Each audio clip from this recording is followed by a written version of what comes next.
നമസ്കാരം, മലയാളി വാർത്തയിലേക്ക് സ്വാഗതം. പത്തനംതിട്ടയിൽ നിന്ന് കഴിഞ്ഞ ദിവസങ്ങളിൽ പുറത്തു വന്നൊരു വാർത്ത, അതായത് വീട്ടിലെ ലിഫ്റ്റിൽ കുടുങ്ങി 75-കാരൻ മാത്തുക്കുട്ടിക്ക് ദാരുണാന്ത്യം സംഭവിച്ചത്.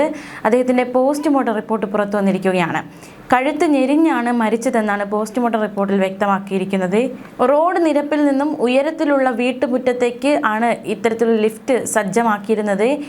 നിർമ്മാണ മേഖലയിൽ സാധനങ്ങൾ ഉയർത്താൻ ഉപയോഗിക്കുന്ന ലിഫ്റ്റുകൾക്ക് സമാനമായി ചട്ടക്കൂട് മാത്രമുള്ള ലിഫ്റ്റാണ് മാത്തുക്കുട്ടിയുടെ വീട്ടുമുറ്റത്ത് നിന്ന് 4 മീറ്ററോളം താഴെയുള്ള റോഡ് നിരപ്പിലെ കാർ പാർക്കിങ്ങിലേക്ക് സജ്ജമാക്കിയിരുന്നത്.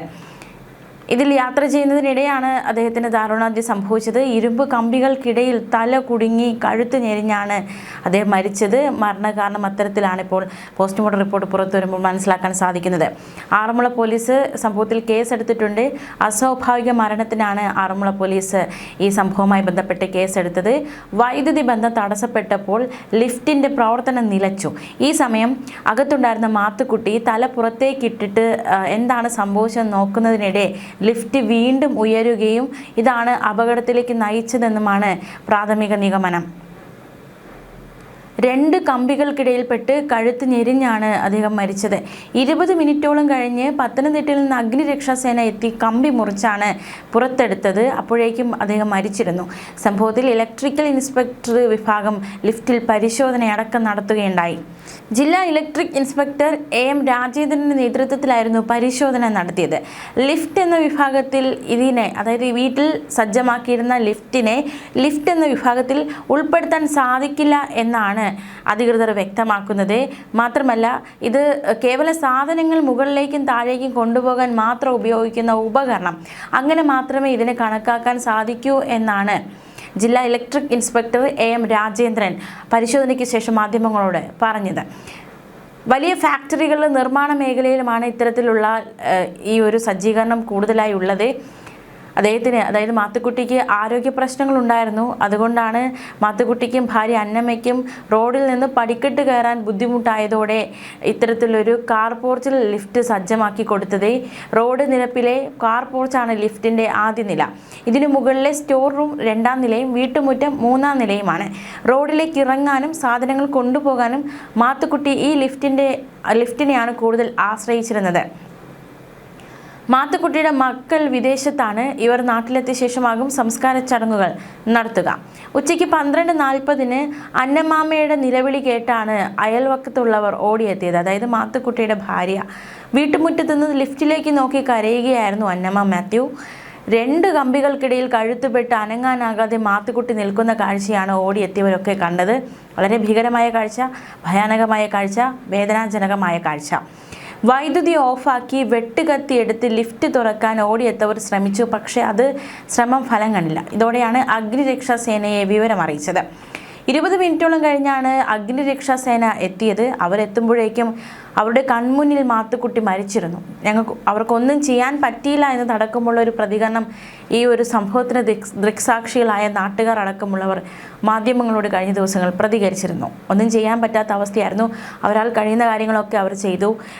അന്നമ്മയെ എന്ത് പറഞ്ഞ് ആശ്വസിപ്പിക്കണമെന്നൊന്നും അറിയാതെയായിരുന്നു ആ നാട്ടുകാർ ആയിരുന്നത്. അവരുടെ മുന്നിൽ ഏതാണ്ട് 20 മിനിറ്റിനധികം എടുത്തു ആ മനുഷ്യൻ മരണത്തോട് മല്ലടിച്ചത്. അപകടത്തിന് മിനിറ്റുകൾക്ക് മുൻപും ഇതേ ലിഫ്റ്റ് ഉപയോഗിച്ചാണ് മാത്തുക്കുട്ടി റോഡിലേക്ക് ഇറങ്ങിയത്. മാത്രമല്ല, പരിചയക്കാരുമായി അദ്ദേഹം സംസാരിച്ചിരുന്നു. മാത്തുക്കുട്ടിയുടെ വീട്ടിൽ മരം മുറിക്കാൻ തൊഴിലാളി എത്തിയിരുന്നു. ജോലി ചെയ്ത് ക്ഷീണിച്ചതല്ലേ, ലിഫ്റ്റിൽ താഴെ ഇറക്കാം എന്ന് പറഞ്ഞ് തൊഴിലാളിയുമായി റോഡിലേക്ക് പോയതായിരുന്നു മാത്തുക്കുട്ടി. ഇയാളെ യാത്രയാക്കിയ ശേഷം തിരികെ ലിഫ്റ്റിൽ വീട്ടുമുറ്റത്തേക്ക് കയറിയപ്പോഴാണ് ഈ അപകടം കാത്തിരുന്നത്.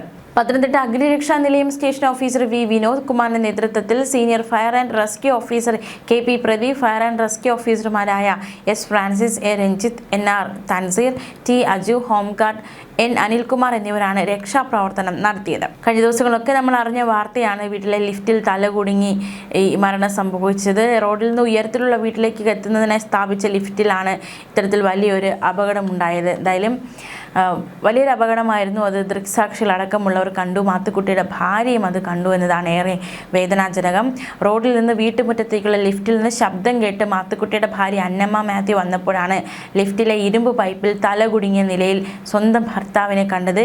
അന്നമ്മയെ അയൽക്കാർ രക്ഷിക്കാനുള്ള ശ്രമം നടത്തി, പക്ഷേ എല്ലാം വിഫലമായി പോയി. എന്തായാലും പരിശോധനയൊക്കെ നടത്തിയിരിക്കുകയാണ്. ഇതിന് ലിഫ്റ്റ് എന്ന് പോലും പറയാൻ പറ്റില്ല എന്നാണ് വിദഗ്ധരടക്കമുള്ളവർ ചൂണ്ടിക്കാട്ടുന്നത്. ലിഫ്റ്റ് നിർമ്മിച്ചത് 2 വർഷം മുൻപായിരുന്നു. മാത്തുക്കുട്ടിക്കും ഭാര്യ അന്നമ്മയ്ക്കും വേണ്ടിയിട്ടാണ് മക്കൾ ഇത്തരത്തിലൊരു സൗകര്യം ഒരുക്കി കൊടുത്തത്. ഇരുവരും മാത്രമായിരുന്നു വീട്ടിൽ താമസം. വൈദ്യുതി ഉപയോഗിച്ച് പ്രവർത്തിക്കുന്ന മോട്ടറും റോപ്പും ഉൾപ്പെടുന്ന സംവിധാനമാണ് സജ്ജമാക്കിയത്. വശങ്ങൾ ടിൻ ഷീറ്റും പ്ലാസ്റ്റിക്കും ഉപയോഗിച്ചാണ് മറച്ചിരുന്നത്. റോഡ് നിരപ്പിലുള്ള കാർ പോർച്ചിന്റെ ഒരു മൂലയിലാണ് ലിഫ്റ്റ് നിർമ്മിച്ചത്. വീട്ടിലേക്കുള്ള സാധനങ്ങളും മറ്റും കൊണ്ടുപോയിരുന്നതും ഇതേ ലിഫ്റ്റിലൂടെയാണ്. എന്നും പലതവണ ഉപയോഗിക്കുന്ന ലിഫ്റ്റിന്റെ ഇരുമ്പ് ഫ്രെയിമിന്റെ കമ്പികൾക്കിടയിൽ തലകുടുങ്ങി അദ്ദേഹത്തിന്റെ ദാരുണാന്ത്യം സംഭവിച്ചു എന്നത് അക്ഷരാർത്ഥത്തിൽ ഉറ്റവർക്കൊന്നും അത് ഉൾക്കൊള്ളാൻ പോലും ആകാത്ത ഒരു സാഹചര്യത്തിലാണ് ആയിരിക്കുന്നത്. എന്തായാലും ദാരുണമായൊരു സംഭവമാണ് ഉണ്ടായിരിക്കുന്നത്. മാതാപിതാക്കൾക്ക് വേണ്ടി മക്കൾ ഒരുക്കിയ ഒരു സൗകര്യമായിരുന്നു, പക്ഷെ അത് അവരുടെ ജീവൻ എടുക്കുന്ന തരത്തിലേക്ക് കാര്യങ്ങൾ നയിക്കപ്പെട്ടു. എന്തായാലും വളരെ വേദനാജനകമായ വാർത്തയാണ്. പ്രത്യേകിച്ച് മാത്തുക്കുട്ടി അപകടത്തിന് തൊട്ട് മുൻപ് പോലും പരിചയക്കാരുമായിട്ടൊക്കെ സംസാരിച്ചും അദ്ദേഹം നല്ല രീതിയിൽ ഇടപെട്ടുമാണ് മരണത്തിലേക്ക് കയറിപ്പോയത് എന്നതാണ് ഏറ്റവും വേദനാജനകം. ഭാര്യയും ആ സമയത്ത് ഉണ്ടായിരുന്നു എന്നതും അതിനേക്കാളേറെ വേദനാജനകമായി മാറുന്നു. എന്തായാലും മക്കൾ എത്തിയ ശേഷമായിരിക്കും സംസ്കാര ചടങ്ങുകൾ നടത്തുക. ന്യൂസ് ഡെസ്ക് മലയാളി വാർത്ത.